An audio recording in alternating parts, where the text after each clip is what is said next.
Salve, salve milionários! Bem-vindo ao nosso canal Milionários TV. Aqui você encontra os melhores vídeos da internet sobre finanças, empreendedorismo, marketing digital, motivação e desenvolvimento pessoal. Deixe o like e se inscreva em nosso canal para não perder nenhum conteúdo. E bora pro vídeo. Me lembrou uma frase do Chorão, que é: na minha vida nem tudo acontece, mas quanto mais a gente rala, mais a gente cresce. Cara, é isso, você tem que ralar o toba no asfalto sucessivamente, porque alguns aprendizados vêm do tipo ganhar 10 centavos por hora. Fala de novo a frase do Chorão. Na minha vida, tudo Na acontece. minha vida, tudo Quanto mais a acontece. gente rala, mais a gente cresce, não é? Então, cara, mas essa parada, eu acho que essa frase não concorda com isso. De ralar o toba no eu asfalto. vou colocar uma frase. Treta, meu! Agora começou o podcast, agora. Quando Mas não falou, valeu. Tiago, Agora sempre começa. que você discordar, a gente tem aqui uma maneira de fazer isso educada. A gente fala assim, respeite seu posicionamento, mas acha um posicionamento burro. Exatamente. Falou pouco, mas falou bosta. Não, eu vou falar uma frase aqui que o pai rico falou pro Kiyosaki quando ele foi lá reclamar, né, a mini criança sindicalista. Falando, eu ganho pouco, você me explora, não sei o quê. Ele falou o seguinte... A mini criança que só era sindicalista porque o pai era... Exatamente, porque exatamente. ele botou Não aquilo na julguemos cabeça as crianças. dele. Ele elas falou o são seguinte reflexo. aqui, ó. Se pensa que eu sou o Naquele problema, momento. então terá que me transformar. Se perceber que o problema é você, então poderá modificar a si mesmo, aprender alguma coisa e tornar-se mais sábio. Então ele queria mostrar, cara, eu não sou o problema. Você vai encontrar milhares de pessoas como eu aí se for procurar emprego. O problema é você. Cara, Você tem que mudar nossa, você mesmo. Essa frase é bizarra, cara. Então briga comigo, vai. Dá pra fazer bizarra, cara. faz um Reels com essa reação aqui, eu falo alguma coisa. Nossa. Nossa, cara. Totalmente orgânico. Faz de novo. Nossa, cara. Nossa, o Aí ouvido da galera agora deve Aí estar... escolhe o melhor, a melhor parte. Não, cara, Rael isso, vai isso resolver é isso aí. incrível. Isso é incrível. A gente quer mudar os outros o tempo todo. A gente sempre acha que a gente não fica rico por causa do outro. A gente sempre acha que eu tô no lugar errado por causa do outro. Porque o chefe, porque o Brasil, porque a política, não sei o que lá. E a gente não tá fazendo nada pra mudar. É a terceirização Caraca. de pirocas, né? Não é? Mas é igual... Posso voltar na Mentalidade treta da sua escravista. frase? Que eu achei uma frase... Pode. Não fala assim do Chorão, hein, mano. Cara, eu amo Ele é Chorão. brother do Joel. Eu amo o Chorão. É mesmo. Tem até um documentário top que saiu na Netflix dele, incrível. Eu vi, fiquei meio chateado. Mas assim, quanto mais a gente rala, mais a gente cresce. Não necessariamente. Essa frase Você não tem tá que certa. ralar de maneira inteligente. É, porque quanto mais você rala, é como o padeiro que ele acorda 4 da manhã, vai pra padaria, ou como o pedreiro que vai todo dia, Aham. rala pra caramba e provavelmente não vai enriquecer É. se ele continuar a direção.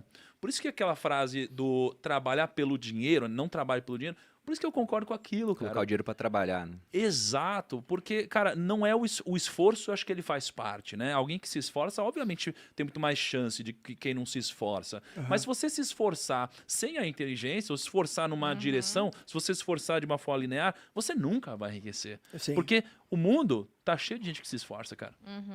Né? E tá cheio de gente que não se esforça e tem dinheiro. Não, ele inclusive fala que o pai dele, o pobre, era extremamente trabalhador. É. pô.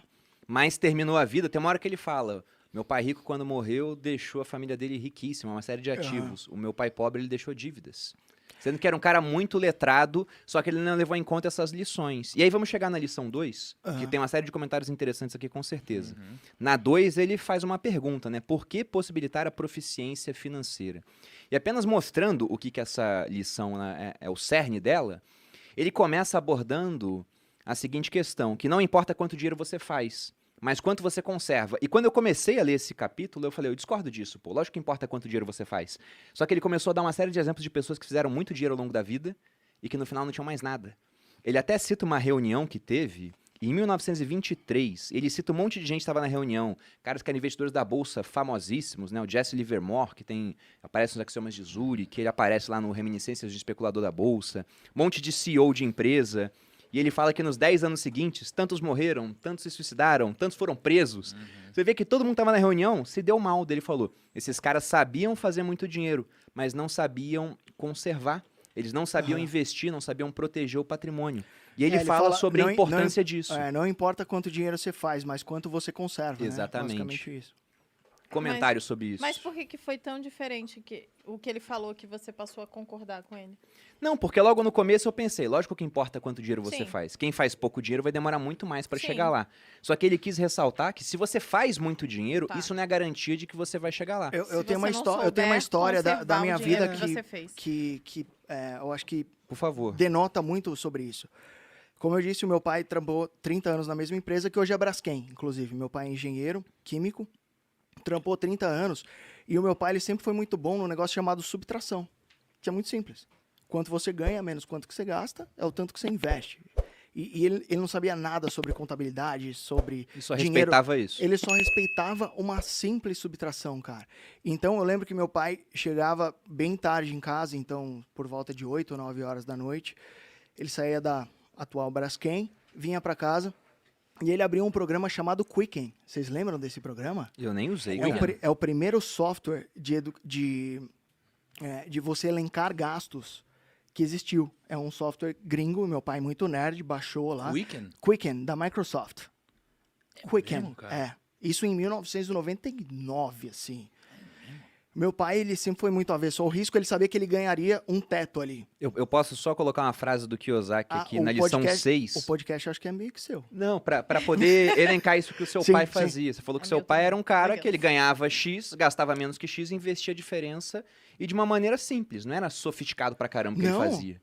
O Kiyosaki, ele fala aqui, tudo que você precisa para alcançar o sucesso financeiro é matemática simples e bom senso. É isso. Para ele era muito simples, ele sabia que ele tinha um lugar que ele poderia exercer na empresa dele lá, chegar, sei lá, gerente, por exemplo, e ele fez uma conta de menos, cara. Só que eu lembro que ele juntava todos aqueles papeizinhos de cartão de crédito, não sei se vocês lembram. Antigamente, quando você passava a maquininha, vinha aquilo lá. Ainda bem você pedir. Ainda vem se você pedir, mas antes era o Sim. único comprovante que você tinha. E ele juntava todos dele e da minha mãe, e ele parava todo dia, a primeira coisa que ele chegava, falava boa noite e tal, e chegava lá e fazia uma conta de menos, porque ele dividia mais ou menos o tanto que ele ganhava, dividia por 30, e ele não podia gastar em um dia mais do que ele ganhava. E ele seguiu isso durante 30 anos. Aí hoje eu vejo e falo, putz, meu pai nunca ganhou muito. Mas foi um mas baita ele- exemplo que teu pai fez. então. Mas ele tem um Meu pai fazia coisa Cara, parecida também. Meu pai tem um apartamento em Riviera de São Lourenço, velho. É um negócio que, tipo, eu não sei como é que ele fez aquela porra. É que meu pai Na verdade, eu ganhava sei. tanto. Ele usou a subtração durante 30 anos e conseguiu acumular patrimônio. E hoje o que ele tem de renda passiva em renda fixa, inclusive, pai, precisamos rever isso, ele consegue se virar muito bem, cara. Tanto que quando eu me fudi no Joesley Day, que eu era trader, foi o primeiro cara que eu liguei. Falei, pai, preciso de 30 pau. Falou, tá bom, por quê? Falei, por causa disso. Lascou a bike, caiu a corrente aqui da bike, fudeu. E ele me fez uma TED ali de 30 pau na hora e continua vivendo totalmente simples. O meu pai é o Barsi versão Santo André, assim. Até hoje, cara. Ele anda de metrô até hoje. Ele só tem uma porra de uma BMW que eu dei pra ele. Depois eu me arrependi, porque eu queria... Quando a bolsa cai, eu falo, pai, vamos vender aquela BMW para botar na bolsa. Mas é incrível isso, porque o cara que faz o simples e que entende a lógica do dinheiro e que respeita o poder da composição, o poder do tempo, não precisa ser gênio, não precisa ser... Ó, eu vou fazer uma pergunta sobre o seu pai. O meu pai fez a mesma coisa, só que meu pai não usava nenhum software. Ele usava o livro preto. O meu Sério, pai... a gente anotava. Tipo o livro Anotava caixa, assim, né? real. Meu Então, pai falava pra... Aí que eu vou chegar numa pergunta pra vocês, pro Thiago também, que é a seguinte.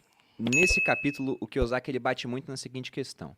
Tem até uma frase aqui. Se o seu padrão for gastar tudo que ganha, o mais provável é que um aumento de renda resulte apenas em mais despesas. Sim. Então você pega pessoas que não Muito têm bom. essa disciplina e esse arquivo mental de, olha, tem que gastar menos do que ganha, poupar para investir a diferença. Se dá muito dinheiro na mão delas, você pode dar quanto dinheiro quiser, elas não vão conservar esse dinheiro, não vão ter patrimônio, só vão gastar tudo. É o que acontece com boa parte das pessoas que ganham loterias. Sim. Você pega 5 anos depois, o cara geralmente ele gasta quase tudo até que só sobre na mão dele o dinheiro que ele tá pronto para lidar. Que às vezes é quase nada ou até negativo pro cara que acha que é normal ter dívida.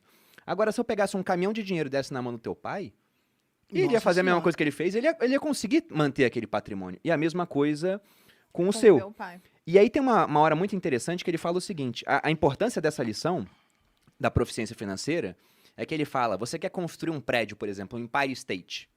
Para você construir um prédio, um arranha-céu, igual ao Empire State Building, você tem que primeiro cavar muito nas bases, né?